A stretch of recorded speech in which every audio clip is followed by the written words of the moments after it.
Satu, dua, tiga. Oke, Assalamualaikum warahmatullahi wabarakatuh. Selamat pagi, siang, malam, dimanapun Sobat YouTube berada. Kembali lagi bersama saya Aldino Kamarudin Santoso dalam YouTube channel saya sendiri. Kali ini kembali kita dalam program Berisik, berbagi informasi sains asik. Oke, udah lama nggak ngonten dalam program Berisik, informasi sains yang asik, menarik di sekitar kita, yang mungkin baru kepikiran setelah saya bahas atau mungkin terngiang-ngiang dan mungkin masih ada yang butuh pencerahan dan saya coba untuk menelaahnya dan memikirkannya serta memberikan sedikit penjelasan yang mungkin siapa tahu dapat mencerahkan atau paling tidak menambah wawasan dan mungkin bisa menambah khazanah referensi di dunia sains menurut yang sudah ada gitu kan. Baik, kali ini kita akan membahas konsep-konsep sains atau konsep-konsep yang sering kita temui dalam keseharian yang ada kaitannya dengan sains, namun beberapa konsep tersebut bisa jadi bertentangan atau sama-sama punya basic yang kuat ya dasarnya, tapi sama-sama dipakai. Nah, ini seperti apa ini? Oke, kita akan bahas. Jadi kebetulan beberapa waktu yang lalu saya melihat ada status dari seorang rekan dosen di Universitas Mulia, yaitu beliau adalah Bapak Yusuf Wibisono, dan di sini ada beliau update status di tanggal 13 Oktober 2022. Jadi ini statusnya udah lama, cuma kepikiran aja bahwa pengen dibahas di konten Berisik. Jadi mohon izin Pak Wibi, ini adalah dosen UM, pernah ketemu juga, orangnya sangat luar biasa ya. Dan ini sering main sosmed, tapi juga sering menulis. Dan ini waktu itu mengupdate, membuat status yang menurut saya sangat menarik ya tentang sains. Oke, kita coba baca ya. Satu, mencuci beras. Ada suatu artikel yang ditemukan, pastikan Anda mencuci beras dengan bersih sebelum memasaknya. Banyak kotoran yang dapat menempel dalam proses sejak penggilingan hingga sampai di tangan Anda. Gitu kan? Pencucian yang bersih akan membuat beras aman untuk dikonsumsi. Nasi yang berasal dari beras yang dicuci bersih juga tidak akan cepat basi. Oke, cocok ya. Artinya ya mencuci itu menghilangkan bakteri atau hal-hal yang dapat memperburuk keadaan nasinya nanti ya. Yang kedua, jangan pernah mencuci beras sampai bersih. Semakin bersih Anda mencuci, maka akan semakin banyak nutrisi yang hilang. Kandungan manfaat beras banyak pada lapisan luarnya. Jika air cucian beras menjadi bening, itu artinya Anda telah kehilangan manfaat beras yang harusnya didapatkan. Nah, yang pertama tadi cuci beras sampai bersih.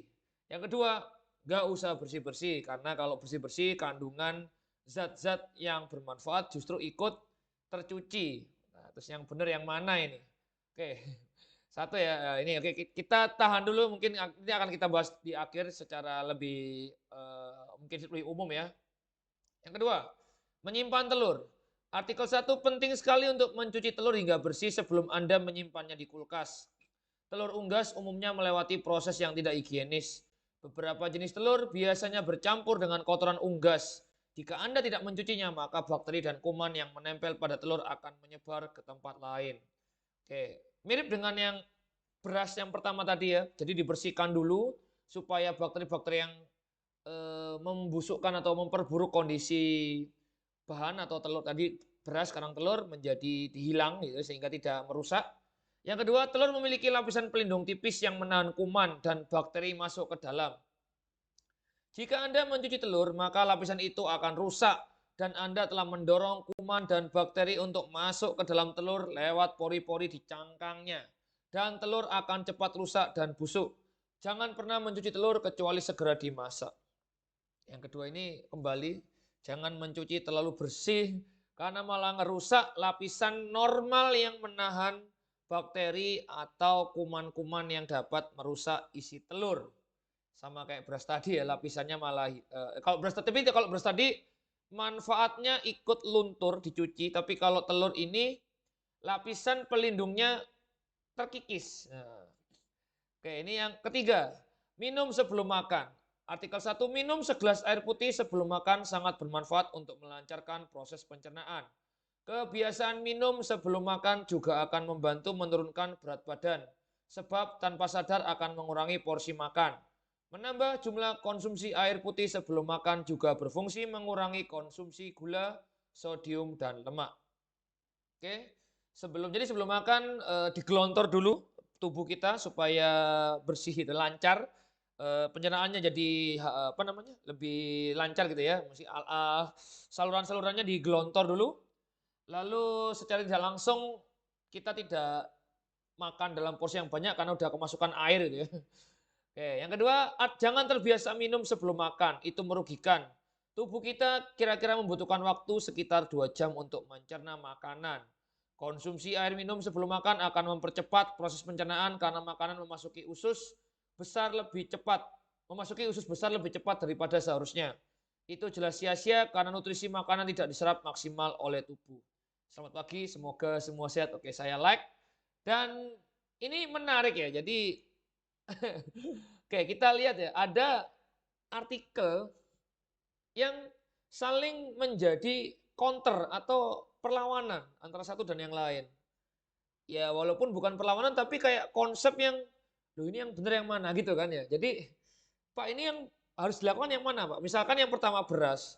Apakah harus dicuci benar-benar bersih supaya kandungan apa namanya zat yang kurang bersih, kotorannya akan hilang dan kita mendapatkan beras yang lebih awet ketika dimasak atau malah mengkikis lapisan bagusnya di beras. Oke, bagaimana menurut pandangan sains? Ini menurut saya ya, ini kita biar cepat aja. Menurut saya ini dua-duanya punya apa ya literatur sains yang bisa jadi sama-sama kuat ya. Maksudnya gini, ada orang neliti kualitas kualitas beras gitu. Misalkan dia mencuci beras gitu kan lama kelamaan zat bermanfaatnya atau zat apa ya entah vitamin atau zat-zat gizinya akan terkikis. Tapi ada juga orang yang neliti bahwa ya mencuci yang tepat akan menghilangkan resiko terkena kuman, terkena bakteri-bakteri gitu kan. Yang artinya mungkin jika bisa ditarik kesimpulan secara umum ya, ini berarti di sini artinya ilmu pengetahuan itu luas dan belum tentu benar-benar pasti ya, walaupun IPA itu biasa dianggap pasti. Ya kan, dari SD biasa didoktrin dari kecil bahwa IPA ilmu pasti, pasti itu. IPS yang biasanya longgar alias ada perbedaan pendapat, ada nalar, ada kritis. Gitu. Tapi ternyata dalam ranah IPA, ilmu pengetahuan alam pun masih bisa diperdebatkan dan bisa jadi ada dua teori yang berlawanan itu kan. Kalau di biologi itu kan ada tuh makhluk hidup berasal dari makhluk hidup sebelumnya. Tapi ada loh yang mempercayai makhluk hidup berasal dari benda mati itu kan. Abiogenesis dan biogenesis. Pernah saya bahas waktu itu di Berisik juga. Nah, sekarang konsep ini bersihin beras ini berarti ada juga teori yang bersih sampai bersih gitu kan. Sampai nggak ada sisa bakteri, tapi ada juga yang jangan terlalu bersih karena kalau terlalu bersih ya kandungannya akan hilang. Berarti yang paling cocok adalah ambil jalur tengah. Kalau mau bersihin beras, ya udah dibersihin, tapi yang penting udah kelihatan bahwa kumannya hilang atau maksudnya kotoran-kotoran yang kelihatan ya kayak kerikil atau apa namanya bekas gabah yang masih ada itu hilang. Insya Allah udah cukup ya. Terus airnya ya jangan sampai terlalu apa namanya mungkin berulang kali dibuang. Itu artinya mungkin beberapa kali udah terbuang zat gizinya. Artinya ambil yang tengah-tengah. Oke, itu mungkin solusinya ya, karena ini teorinya mungkin masing-masing punya basic yang kuat gitu kan. Yang kedua, telur ini kan. Ini menurut saya juga sama, hampir mirip dengan yang pertama. Telur itu mungkin gini ya, namanya ciptaan Allah, ciptaan Tuhan itu didesain sudah sesempurna mungkin atau sangat-sangat kompleks ya. Allah menciptakan manusia, Allah menciptakan hewan, bahkan terumbu karang, bahkan bakteri pun yang kecil, yang satu sel aja udah sangat kompleks gitu kan. Apalagi yang makhluk multiseluler atau banyak sel seperti hewan gitu kan.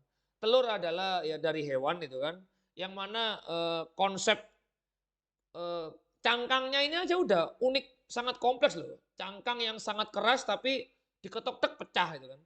Tapi sangat keras, melindungi yang di dalamnya gitu kan. Sehingga bahan-bahannya itu sangat unik cangkang telur ini. Sehingga menurut saya pun saya juga setuju dengan yang kedua ya. Maksudnya telur itu dengan dari sononya udah punya lapisan pelindung yang melindungi isinya dari gangguan luar ya, termasuk bakteri, kuman gitu. Sehingga kita ya bisa jadi malah mengkikis lapisan itu kalau kita terlalu sering mencuci ya, karena kan digosok-gosok terus ya. Artinya lapisan pelindungnya dari luar malah terkikis. Tapi bukan berarti kita makan telur dibiarin aja ya. So, saya juga kadang kalau lihat telur masih beli telur ayam ya, masih ada kotoran-kotorannya gitu juga kadang jijik. Maksudnya kayak ini masih ada kotoran-kotorannya mungkin ya. Artinya harus dicuci dulu atau minimal enggak saya jadiin telur rebus karena kok rebus kan airnya jadi telur ceplok aja karena yang di dalam aja kan yang saya ambil kan. Nah, berarti sama kayak beras tadi berarti solusinya gimana nih soal telur nih? Ya berarti telur itu diambil jalan tengah yaitu ya kalau mau mencuci membersihkan bersihkan aja gitu kan sekenanya gitu. Artinya ya kalau misalkan tadi ya tadi kalau misalnya ada penyimpanan ya. Kalau mau disimpan lama berarti jangan dicuci gitu kan. Karena kalau disimpan lama, udah dicuci terus disimpan lama, ini lapisannya terkikis, rapuh telurnya ini. Disimpan lama malah mudah kemasukan bakteri gitu kan. Jadi gimana dong lah? Berarti kalau mau dicuci ya nggak boleh disimpan lama-lama gitu kan. Atau kalau memang pengen menyimpan lama, ya udah biarkan aja telur yang dari peternakan masukin kulkas ya. Terus kalau telurnya banyak kotornya gimana, Pak? Bau ya ini mungkin tadi perlu pencucian yang minimal udah nggak kelihatan lah kotoran-kotorannya. Mungkin seperti itu ya. Jadi saya setuju dengan telur ini sudah dianugerahi kompleks untuk lapisan pelindungnya. Jadi ya jangan terlalu apa namanya dibersihkan, tapi ya jangan terlalu dibiarkan kotor juga. Mungkin seperti ambil jalan tengah yang terbaik. Karena mungkin masing-masing punya fondasi yang kuat ya. Artinya ya telur kan nggak full higienis ya, tergantung peternakannya seperti itu. Jadi ambil jalan tengah, yang penting sudah kelihatan bersih, cukup simpan. Atau malah kalau ingin agak lama ya justru malah nggak usah dibersihin terlalu bersih, gitu. Cukup dilap gitu, taruh di kulkas atau freezer yang menjadi lebih tahan lama. Terakhir, minum sebelum makan. Lah ini juga dua pendapat, ada yang mendukung dan nggak usah itu kan karena akan mempercepat proses ya. Pokoknya macam-macam. Kalau menurut saya ya fungsi air itu kan banyak ya bagi tubuh ya, menstabilkan suhu tubuh biar nggak terlalu panas atau terlalu dingin. Menggelontor tadi juga benar. Maksudnya setuju di pernyataan pertama, setuju artinya menggelontor mungkin sisa-sisa kotoran sehingga pencernaan ini bersih gitu kan. Nah, ketika pencernaan bersih, makanan yang akan kita masukkan enak jalurnya gitu kan lewat kerongkongan, lewat lambung ini lancar karena udah dilancarkan dibersihkan dulu oleh air. Tapi pernyataan kedua tadi adalah jangan terbiasa minum merugikan. Nah, kalau konsumsi air minum sebelum makan akan mempercepat proses. Jadi akan masuk usus besar lebih cepat. Sia-sia karena di usus besar itu nggak diserap makan kita, itu tinggal dibusukkan aja gitu kan. Nah, ini bagaimana ini Pak? Nah, berarti ya menurut saya ada kalanya tergantung makanannya juga mungkin ya. Jadi gini, ada makanan yang mungkin cepet ya. Mungkin di berisik episode cabe pedas itu adalah salah satu yang mempercepat proses pencernaan ya. Karena dia panas sehingga pengen segera dibuang gitu kan. Sehingga makanan itu masuk langsung tembus lah istilahnya langsung tembus ke usus halus langsung tembus usus besar. Tapi mungkin kalau kita makan yang santai, makan yang nggak pedas yang secara pencernaan itu lama, diminumin air mungkin nggak terlalu berefek mempercepat ya, karena dia memang pada dasarnya susah dicerna. Contoh mungkin lemak, itu kan contoh yang agak susah ya, agak lama lah prosesnya kan. Jadi ya nggak terlalu ngefek ya, mungkin kita minum air terus makan berlemak, apakah langsung masuk ke usus besar atau lambat di usus halus gitu kan. Atau tergantung kalau kita habis minum air, makannya makan jus gitu atau makan yang udah di blender, udah dihaluskan, ya mungkin airnya gelontornya lancar terus jusnya masuk langsung tembus ke usus besar, nggak ke lambung dulu. Tapi menurut saya sistem tubuh kita ini udah paling stabil ya. Maksudnya ya ada sih kemungkinan makan itu cepat lewat lambung itu. Tapi menurut saya selama tubuh itu normal ya, kondisi normal, kondisi stabil itu bakal sistem tubuh kita bakal tahu kok oh ini masih butuh dicerna, oh ini masih butuh diserap di bagian lambung, usus halus, oh ini udah perlu dibuang. Ya, kecuali kalau gangguan ya, kalau gangguan baru itu kan, karena sedikit air terus tubuh kita jadi nggak solid gitu kan, jadi nggak stabil, susah membedakan makanan baru masuk langsung masukkan ke usus halus.